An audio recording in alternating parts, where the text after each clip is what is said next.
Bonsoir à tous. Donc effectivement, j'ai créé À l'Envie il y a 3 ans et demi. On peut applaudir là. Avec 2 amis.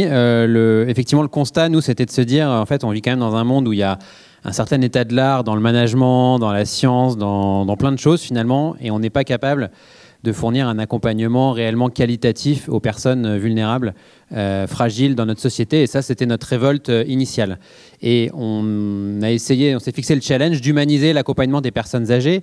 Et on le fait finalement avec une démarche qui s'appuie sur 3 piliers qui sont l'innovation managériale, une stratégie fondamentalement basée sur la raison d'être et la mission, et aussi une gouvernance cohérente et innovante. Et je vais vous expliquer comment tout ça s'articule.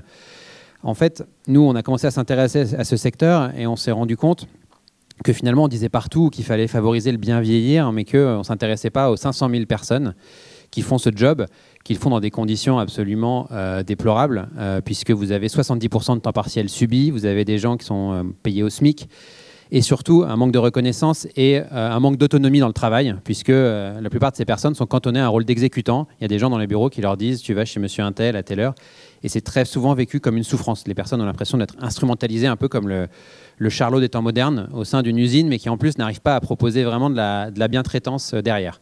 Et donc nous, on est parti d'une idée très simple, c'est que si on est capable de s'occuper d'une personne âgée, ça veut dire qu'on est capable de faire plein d'autres choses, parce que c'est difficile et parce que c'est un métier à responsabilité. Et donc on a créé une organisation avec un cadre de travail déjà stable pour les auxiliaires de vie, qu'on a renommé auxiliaires d'envie, pour montrer que le projet était différent. Et ce cadre stable, c'est un CDI à 35 heures pour ceux qui le souhaitent, une rémunération supérieure au marché, des formations sur le savoir-être, parce que c'est pareil, aujourd'hui vous êtes tous formés, j'imagine, dans vos entreprises aux soft skills, mais quand on passe sa journée avec des malades d'Alzheimer, avec des aidants burn-out, et qu'on est dans les transports, avec aussi une vie personnelle souvent pas toujours simple, et ben, les soft skills, ça n'existe pas dans le cursus de formation. Donc nous, on a créé les premiers référentiels de formation sur les soft skills dans ces métiers. Et ensuite, on a organisé le travail par équipe autonome, donc les auxiliaires de vie, chez À l'Envie, et d'envie, travaillent dans des équipes qui vont gérer eux-mêmes le recrutement de leurs collègues, la prospection, la gestion des plannings, la relation avec les familles, avec du coup beaucoup moins d'encadrement.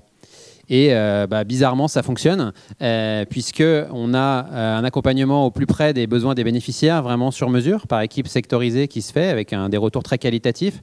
On a un absentéisme d'à peine 4%, ce qui est inférieur à la moyenne de toutes les entreprises privées et bien inférieur à la moyenne de notre secteur qui tourne plutôt autour de 15, 20, 25%.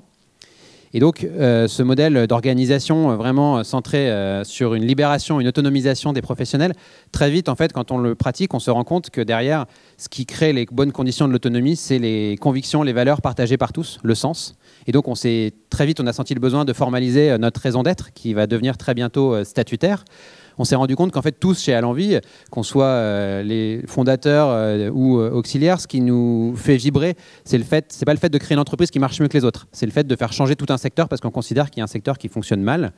Du coup, notre raison d'être, c'est d'humaniser l'accompagnement des personnes âgées en valorisant les professionnels et en réconciliant les enjeux humains et économiques de notre secteur. Et donc ça nous a amené comme on a développé une stratégie vraiment basée sur cette mission et donc effectivement, vous le disiez en introduction, à accompagner les 6000 structures, alors pas encore les 6000, mais des dizaines de structures d'aide à domicile partout en France, dans une transformation managériale avec de l'accompagnement, avec de la formation. Et donc en 2020, par exemple, on va former plus de 1000 personnes auxiliaires de vie et encadrants dans des structures qui ne sont pas à l'envie, vers un management plus responsabilisant, plus de la formation aussi sur, j'en parlais tout à l'heure, tout ce qui est communication, gestion des émotions. Et en fait, on se rend compte que quand, dans la stratégie, finalement, la mission est première, la collaboration devient très naturelle, y compris avec des gens qui paraissent concurrents au départ.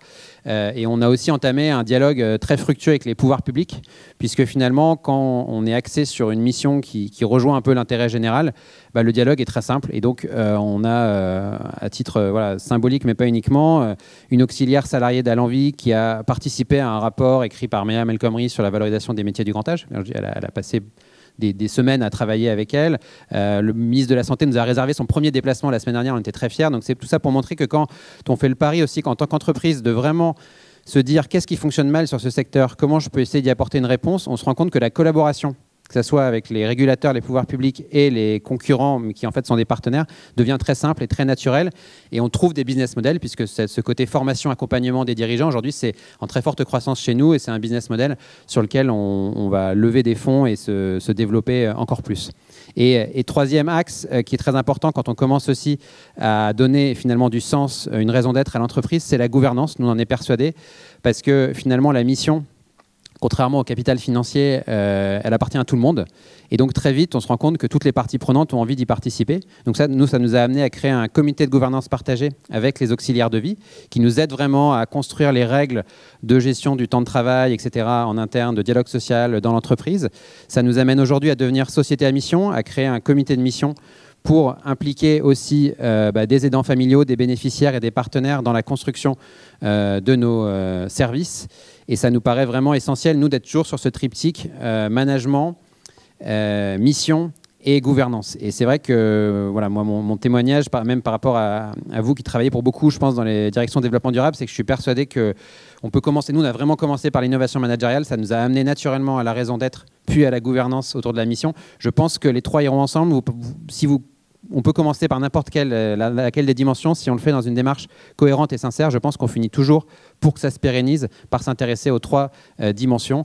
Et la société à mission, notamment, je pense, n'est pas du tout un gadget pour des entreprises comme les nôtres, peut-être, qui seraient mission natives, mais je pense que c'est vraiment une qualité que beaucoup d'entreprises vont pouvoir adopter pour mettre réellement leur gouvernance et toutes leurs équipes au service de vraiment l'intérêt collectif, et aussi du coup défricher des nouvelles opportunités business qui naissent de cette révolte qui est, je pense, en chacun de nous, où on s'aperçoit que je parlais de l'accompagnement des personnes âgées, mais c'est vrai dans tous les business, on sent qu'il y a une espèce de décalage parfois entre ce qu'on pourrait produire si on s'y mettait vraiment bien et ce qu'on reçoit en tant que consommateur. Merci beaucoup.